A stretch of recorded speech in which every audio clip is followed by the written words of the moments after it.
जय हिंद साथियों, मैं अजित कुमार यादव आप सभी का स्वागत करता हूं सृष्टि ज्ञान केंद्र में, जहां हम पढ़ रहे हैं कक्षा 11वीं की पॉलिटिकल साइंस और जिसमें चल रहा है अध्याय 8 जिसका नाम है स्थानीय शासन।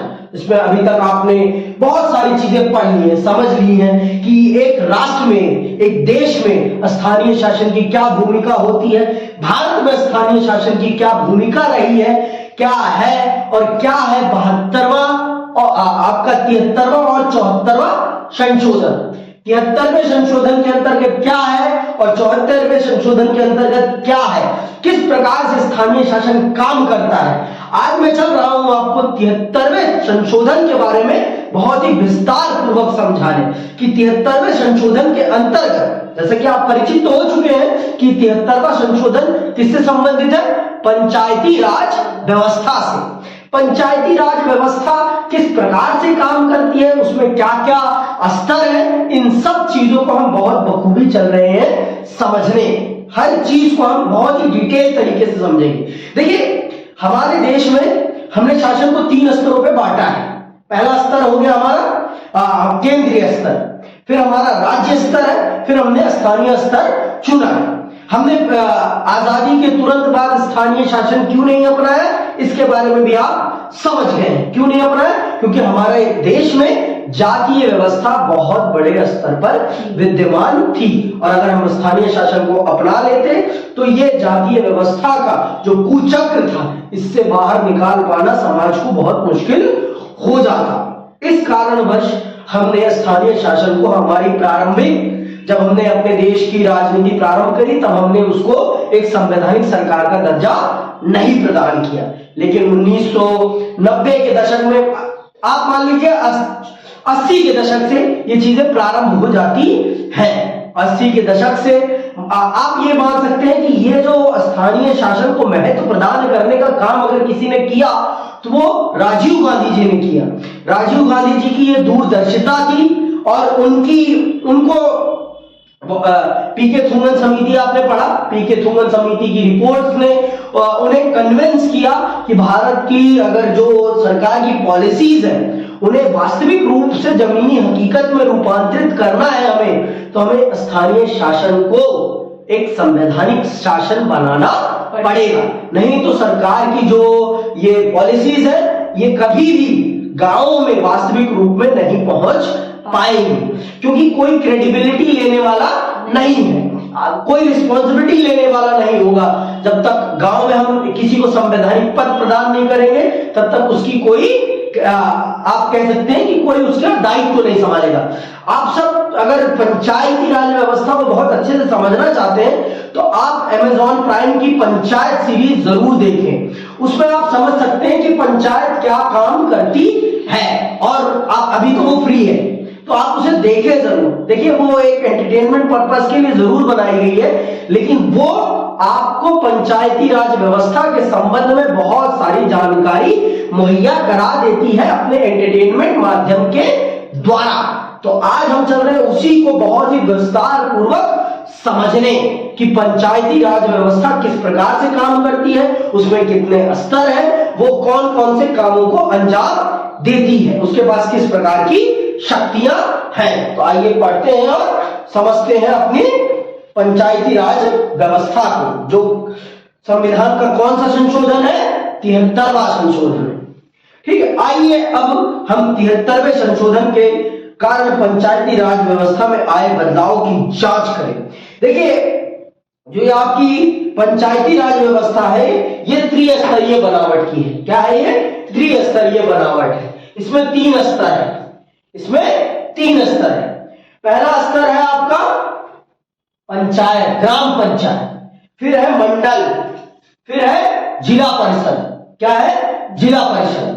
पहला है आपका ग्राम पंचायत जिसे प्रधान कहते हैं, फिर आते हैं आपके मंडल जिसे बीडीसी कहा जाता है मेरे ख्याल से, मुझे भी नहीं पता, लेकिन और यहां पर टॉप पे होता है जिला परिषद, जिनका चयन आप सब मिलकर, जो ग्राम प्रधान होते हैं वो सारे मिलकर करते हैं।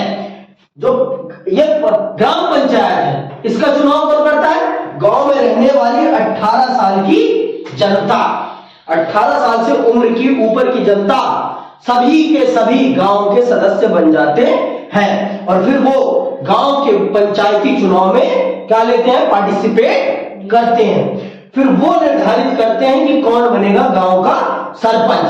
फिर गांव का सरपंच बहुत सारे गांवों को मिलाकर फिर आपके बीडीसी का चुनाव होता है, जिसे मंडल कहा जाता है और कुछ ब्लॉक कहते हैं, ब्लॉक प्रमुख जिसे कहते हैं, ठीक है। फिर उसके बाद जिले का जिला प्रमुख जिसे कहा जाता है, उसका चुनाव होता है। तो इसी प्रकार से शहरों में भी होता है। अभी हम पंचायती राज व्यवस्था के बारे में पढ़ रहे हैं, तो उसके बारे में हम ठीक। तो आपकी जो पंचायती राज व्यवस्था है वो कितने स्तर की है, त्रिस्तरीय है। अभी समझते हैं कैसी, क्या क्या है इसमें, सुनते हैं। अब सभी प्रदेशों में पंचायती राज व्यवस्था का ढांचा त्रिस्तरीय है। जब तक संविधान में इस सरकार को स्थान नहीं प्रदान किया गया था, बहुत सारे राज्यों में 2 स्तर की थी, बहुत सारे राज्यों में 1 स्तरीय थी। लेकिन संवैधानिक दर्जा मिल जाने के बाद इस स्थानीय शासन को पूरे देश में 3 स्तरीय शासन बना दिया गया है, जिसमें पहला सबसे नीचे यानी पहले पायदान पर ग्राम पंचायत आती है। पहले स्थान पर कौन है, ग्राम पंचायत। ग्राम पंचायत के दायरे में 1 अथवा 1 से ज्यादा गांव होते हैं। मध्यवर्ती स्तर यानी बीच का पायदान मंडल का है, जिसे खंड या तालुका भी कहा जाता है, जिसे खंड या तालुका भी कहा जाता है, ठीक है। फिर उसके बाद कौन है, इस पायदान पर कायम स्थानीय शासन के निकाय को मंडल या तालुका पंचायत कहा जाता है। जो प्रदेश आकार में छोटे हैं वहां मंडल या तालुका पंचायत यानी मध्यवर्ती स्तर को बनाने की जरूरत नहीं। सबसे ऊपरे पायदान पर जिला पंचायत का स्थान है, जिसके दायरे में जिले का पूरा ग्रामीण इलाका आता है। तो आपने समझ लिया कि क्या है, पहले है आपका ग्राम पंचायत। पहले क्या है, पहले है आपकी ग्राम पंचायत। फिर उसके बाद क्या है, फिर उसके बाद है ब्लॉक, जिसे हम मंडल भी कहते हैं। पहले आ गई आपकी ग्राम पंचायत, ठीक है। फिर उसके बाद आपका आ गया मंडल। फिर सबसे ऊपर कौन है, जिला परिषद। जिला क्या आता है, फिर जिला सबसे ऊपर जिला आता है, ठीक है, ठीक। तो ये है, ऐसे काम होता है, ठीक है, ठीक। जिला सबसे ऊपर है। तो इस तरह से हमारे देश में हर शासन को 3 स्तरों पर बांटा गया है। पहला हो गया ग्राम, दूसरा हो गया मंडल, तीसरा हो गया जिला, ठीक है। ऐसे है, ट्रायंगुलर शेप है हमारे देश में शासन का। आप कहीं भी देखो, शासन का हमारे देश में जो स्तर है वो हमेशा ट्रायंगुलर ही रहा है। हर चीज हमारे देश में ट्रायंगुलर ही रही है। आप कहीं भी देख लोगे, भारत में 1 प्रधानमंत्री है, 10 प्रधानमंत्री नहीं है, लेकिन मंत्री बहुत सारे हैं, लेकिन मंत्रियों से भी ज्यादा क्या है, लोग सांसद बहुत सारे हैं। सबसे ज्यादा क्या है, सांसद है। फिर उसमें से आते हैं मंत्री, फिर उसमें से एक निकलता है प्रधानमंत्री। तो वैसा ही है, बहुत सारे गांवों में, एक जिले में बहुत सारे गांव होते हैं। बहुत सारे गांवों को चलाने वाले क्या कहलाते हैं, ग्राम या प्रधान कहते हैं उनको, ठीक है। फिर उसके बाद मंडल होता है, फिर उसके बाद जिला पंचायत होता है। एक जिले में एक जिला पंचायत होता है, समझ में आई बात। लेकिन जिले में गांव बहुत सारे होते हैं। बहुत सारे गांवों में कुछ एक मंडल होते हैं और कुछ एक मंडल में पूरे जिले में एक जिला पंचायत होता है। तो ये है आपके पंचायती राज व्यवस्था का त्रिस्तरीय मॉडल, जिसमें सबसे ऊपर है जिला पंचायत, फिर ब्लॉक है, फिर आपका ग्राम पंचायत है। आगे सुनो, संविधान के 73वें संशोधन में इस बात का भी प्रावधान है कि ग्राम सभा अनिवार्य रूप से बनाई जानी चाहिए। पंचायत हलके में मतदाता के रूप में दर्ज हर वयस्क ग्राम सभा का सदस्य होता है। ग्राम सभा की भूमिका और कार्य का फैसला प्रदेश के कानून से होता है। तो बिना ग्राम पंचायत के पंचायती राज व्यवस्था कायम नहीं हो सकती। ये वाला तो होगा ही होगा, ये तो होना ही चाहिए। ग्राम पंचायत सबसे अनिवार्य है और गांव में रहने वाला हर वयस्क व्यक्ति इसका सदस्य होता है। इसका हर व्यक्ति सदस्य होता है। समझ में आई बात? कोई भी चुनाव लड़ सकता है, किसी पे रोक टोक नहीं होती। पर भारत में आरक्षण की भी व्यवस्था है। तो जिस कारणवश कभी कभी जिनके लिए सीट्स आती हैं वो लड़ते हैं, जैसे एससी के लिए आ जाती है, जैसे शेड्यूल के लिए आ जाती है तो शेड्यूल ही खड़ा हो सकता है। अगर ओबीसी के लिए आती है तो ओबीसी का ही कैंडिडेट खड़ा हो सकता है। जब जनरल आती है तो कोई भी खड़ा हो सकता है। ठीक, अब चुनाव कैसे, इसका चुनाव होता है ये सुन लेते हैं। ठीक है, पंचायती राज संस्थाओं के तीनों स्तर के चुनाव सीधे जनता करती है। अंडरलाइन कर लेना, तीनों जनता करती है। हर पंचायती निकाय की अवधि 5 साल की होती है। यदि प्रदेश की सरकार 5 साल पूरे होने से पहले पंचायत को भंग करती है तो इसके 6 माह के अंदर नए चुनाव हो जाने चाहिए। सारा सिस्टम वही है जो भारत के अन्य चुनावों के लिए है। हर तीनों स्तर के लिए जनता ही चुनाव वोट डालती है। तीनों ही स्तरों के लिए जनता ही वोट डालती है। ठीक, कंफर्म। और ये जान लो, और इनकी भी समय अवधि कितनी है शासन करने की? 5 वर्ष।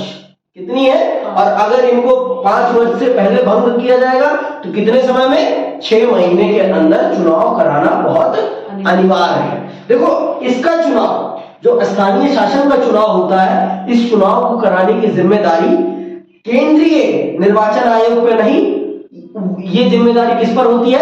राज्य निर्वाचन आयोग। हर राज्यों में अपना निर्वाचन आयोग है जो आपके स्थानीय शासन के चुनावों को कराने की जिम्मेदारी लेते हैं।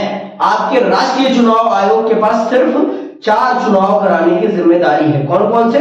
आपके लोकसभा चुनाव, आपके विधानसभा चुनाव, आपके राष्ट्रपति और उपराष्ट्रपति के चुनाव कराने की जिम्मेदारी आपके राष्ट्रीय निर्वाचन आयोग के पास है। राष्ट्रीय निर्वाचन आयोग मतलब national election commission. State election commission किन इलेक्शनों को कंडक्ट कराते हैं? लोकल इलेक्शंस को वो कंडक्ट कराते हैं, जिसमें आपके स्थानीय, आपकी पंचायत राज व्यवस्था के आ जाते हैं और नगर पालिका के आ जाते हैं। इन दोनों चुनावों को कराने की जिम्मेदारी किस पर है? स्टेट के ऊपर है, स्टेट इलेक्शन कमीशन के ऊपर। पूरा सिस्टम वही है।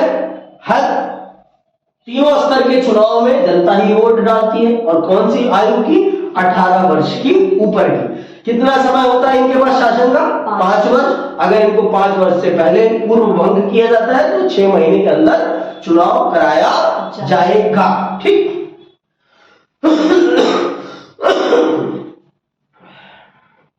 निर्वाचित स्थानीय निकायों के अस्तित्व को सुनिश्चित करने वाला यह महत्वपूर्ण प्रावधान है। संविधान के 73वें संशोधन से पहले कई प्रदेशों में जिला पंचायती निकायों के चुनाव अप्रत्यक्ष रीति से होते थे और पंचायती संस्थाओं को भंग करने के बाद तत्काल चुनाव कराने के संबंध में कोई प्रावधान नहीं था। जब संविधान में इस सरकार को दर्जा प्रदान नहीं किया गया था तो राज्य सरकारें इस सरकार के प्रति उस प्रकार का दायित्व तो नहीं निभाती थी जिस प्रकार से उन्हें निभाना चाहिए। वो कभी भी इन्हें सीरियसली लेती ही नहीं थी।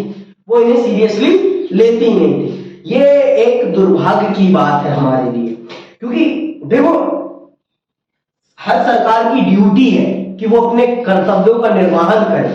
जब तक उस पे संविधान का डंडा नहीं पड़ता ना, तब तक वो सही से काम करती नहीं। तो इसीलिए स्थानीय शासन को एक संवैधानिक सरकार का दर्जा प्रदान करना पड़ा। क्यों? क्योंकि बहुत सारी राज्य सरकारें उसके चुनाव को जो सही तरीका है जनता के द्वारा कराती नहीं थी, अपने मर्जी के लोगों को उस पद पे बिठा देती थी, जो कि सरासर लोकतंत्र के साथ अन्याय था, जनता के प्रतिनिधित्व के साथ अन्याय था। इसी चीज को सुनिश्चित करते हुए आपके थोंगन समिति ने रिपोर्ट दी और उन्होंने कहा कि सरकार को एक संवैधानिक सरकार का दर्जा प्रदान किया जाना चाहिए, जिससे कि इस सरकार की क्रेडिबिलिटी बन सके और ये देश के प्रशासन में, देश के विकास में अपना प्रत्यक्ष भागीदारी सुनिश्चित कर सके। समझ में? अब आते हैं बात आरक्षण में। जैसे कि मैंने आपको बताया है कि हमारे देश में जातीय भेदभाव रहा है, लैंगिक भेदभाव रहा है। हमारे देश में भेदभाव बहुत स्तरों के रहे हैं, जातीय भेदभाव है, लैंगिक भेदभाव है।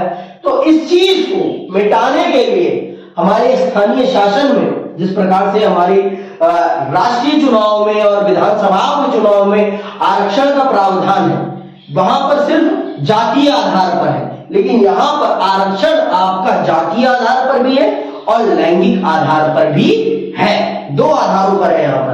अब जैसे कि अभी आपने देखा होगा, पिछले जब बीच में हमारी संसद चली थी तो उसमें महिलाओं के लिए एक आरक्षण बिल लाया गया, जिसमें कहा गया कि महिलाओं को आरक्षण दिया जाएगा विधानसभा और लोकसभा चुनाव में। लेकिन ये कब लागू होगा?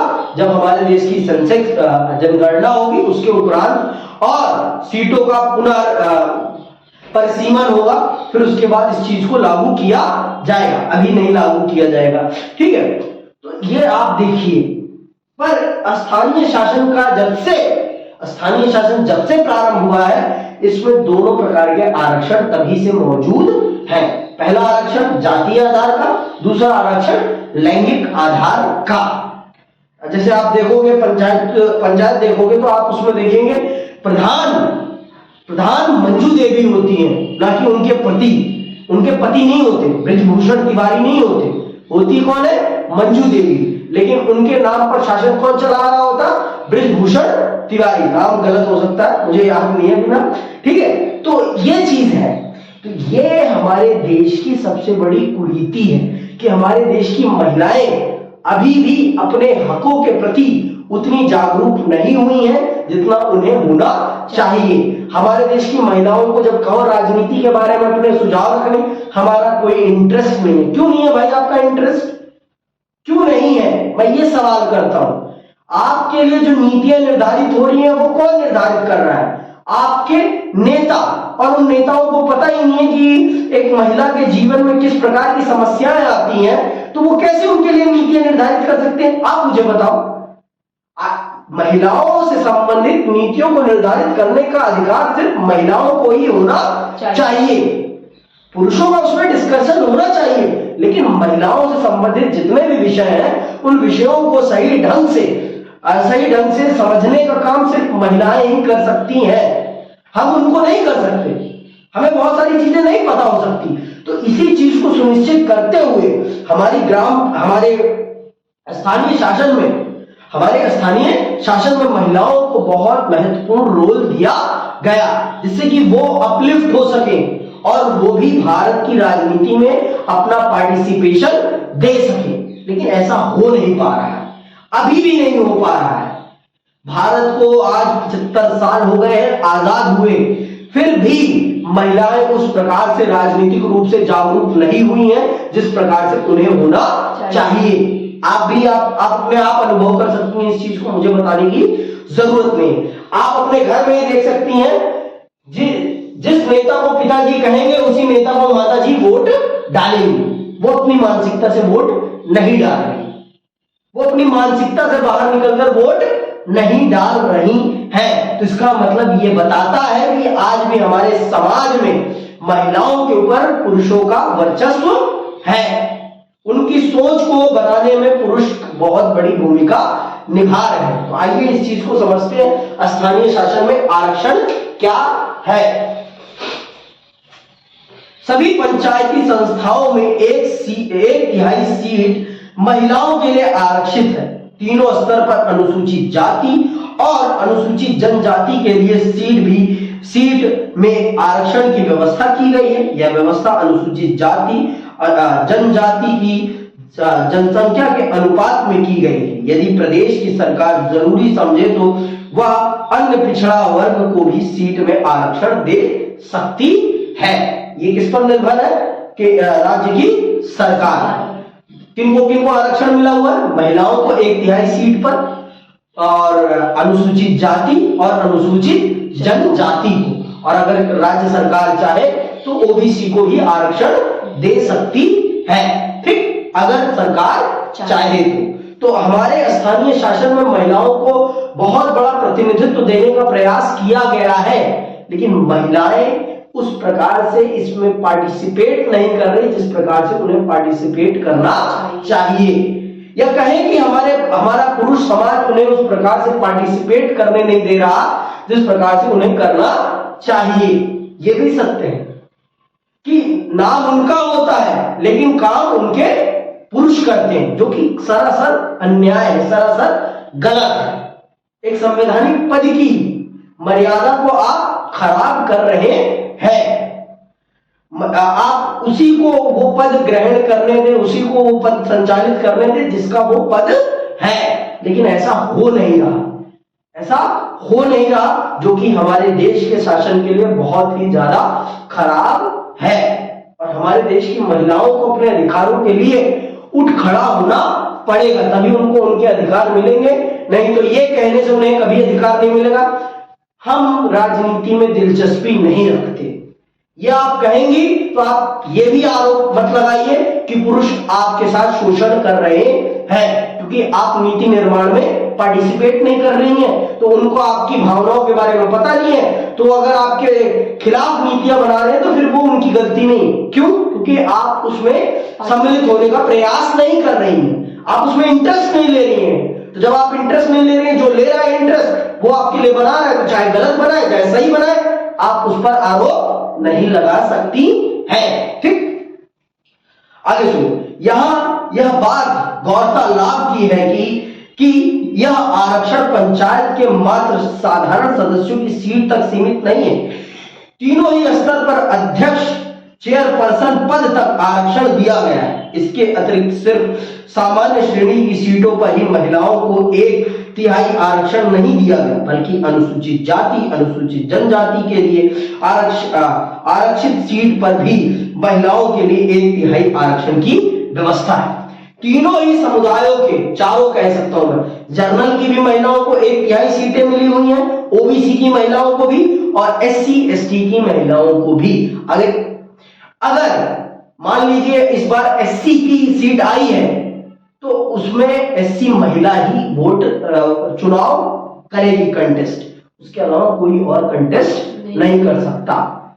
SC में से SC महिला करेगी कंटेस्ट, और तीनों स्तर पर है, चाहे वो जिला पंचायत हो, चाहे वो ब्लॉक हो, चाहे वो ग्राम पंचायत, तीनों स्तर पर महिलाओं को आरक्षण उपलब्ध कराया गया है, तीनों स्तर पर, जिससे कि उनका प्रतिनिधित्व बढ़ सके और देश के प्रशासन में वो अपनी भूमिका निभा सके। लेकिन ऐसा हो पा नहीं रहा है, जो कि दुर्भाग्य की बात है।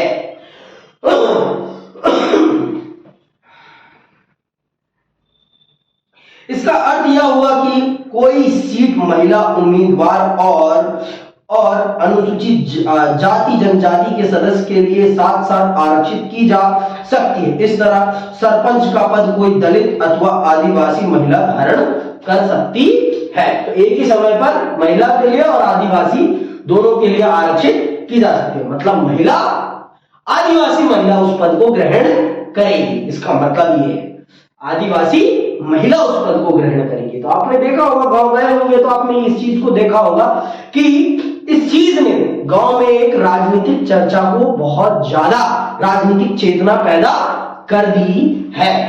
अभी 2021 में ही उत्तर प्रदेश में पंचायत के चुनाव हुए थे। तो आपने देखा होगा, अगर आप गांव गई हो उस पीरियड में, तो इससे संबंधित बहुत सारी चीजें, गतिविधियां हुई थी गांव में, ठीक।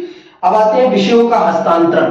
किन किन विषयों पर ये काम करती है आपकी ग्राम पंचायत? आपकी ग्राम पंचायत किन किन विषयों पर काम करती है, तो इसको कौन कौन से विषय दिए गए हैं ये भी जान लेते हैं हम, ठीक है।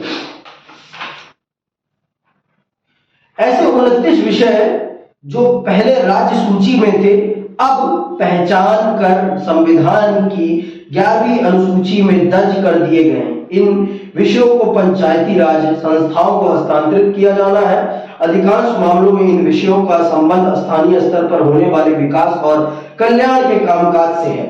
तो जो पहले आपके राज्य सूची में विषय आते थे, ऐसे 29 विषयों को देखा गया, जांचा गया, जो कि डायरेक्टली आपके स्थानीय शासन से संबंधित है। तो उन विषयों को डायरेक्टली किसको हस्तांतरित कर दिया गया है? अब उन्हें राज्य सूची से निकालकर स्थानीय सूची के शासन में डाल दिया गया है। वो कौन कौन से विषय हैं? ये रहे आपके वो विषय जिन पर अब काम करने का अधिकार किसका है? अब आपके स्थानीय शासन का है। ठीक है।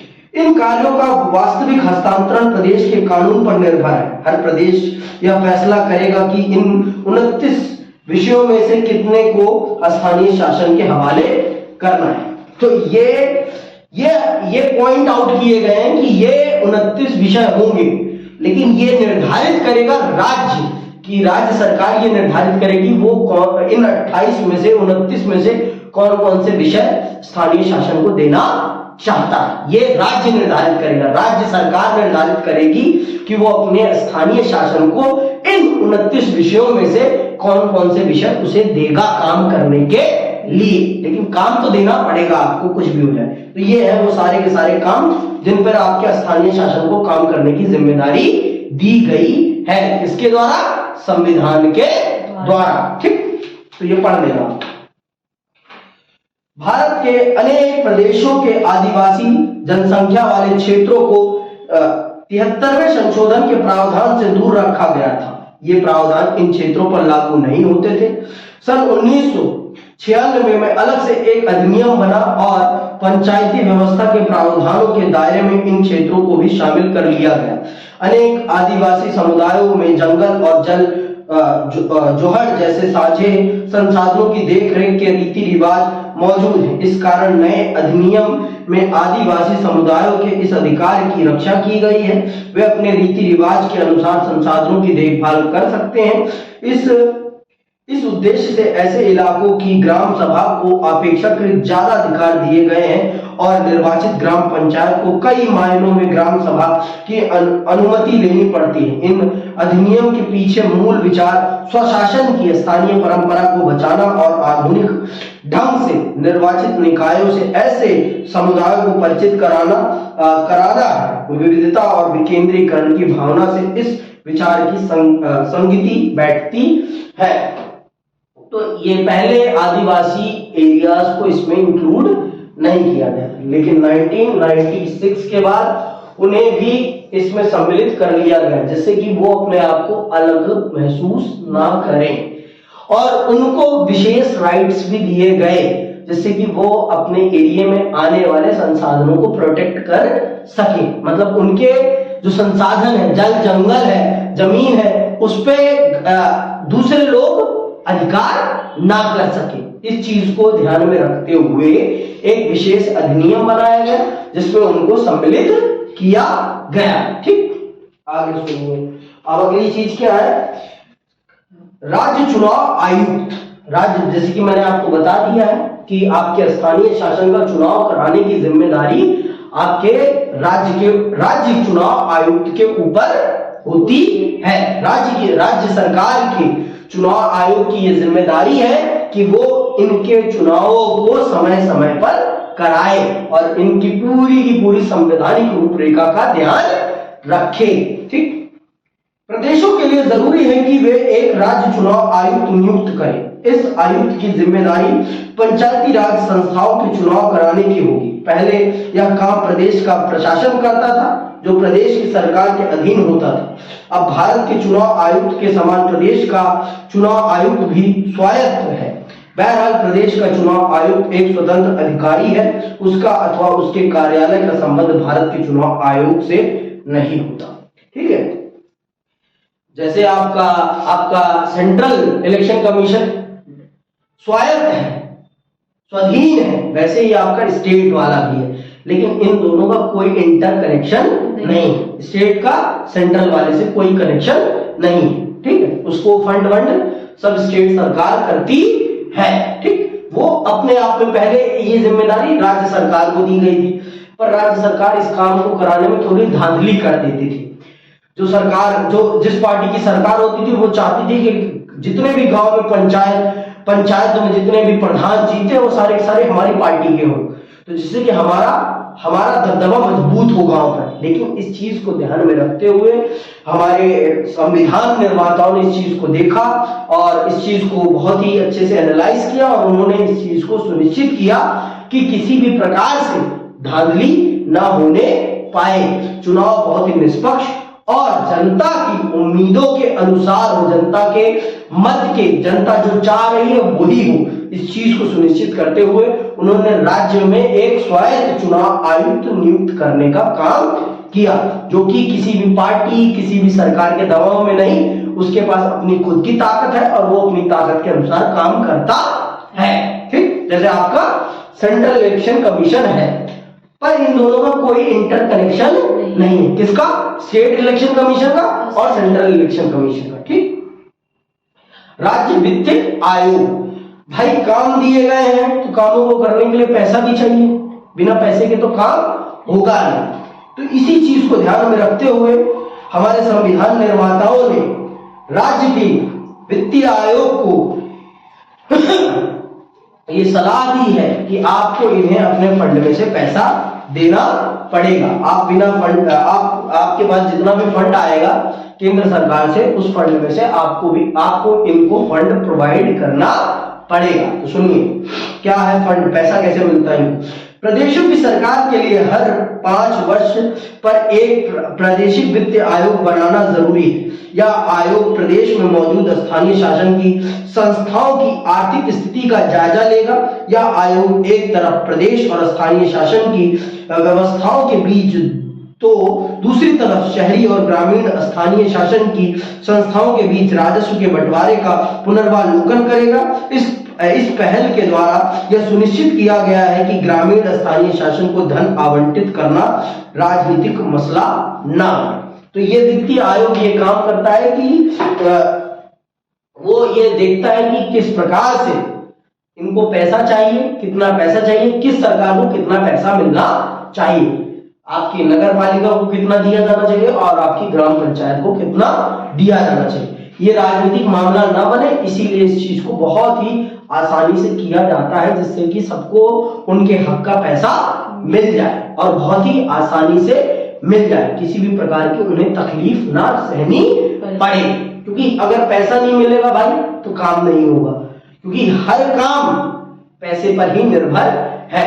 पैसा ही हर काम को अंजाम देने में सबसे बड़ी भूमिका निभाता है। बिना पैसे के कोई काम अंजाम नहीं दिया जा सकता कहीं पर भी। और अब अगली क्लास में हम आपके 74वें संशोधन को पढ़ेंगे। आज के लिए बस इतना ही। जय हिंद, जय भारत।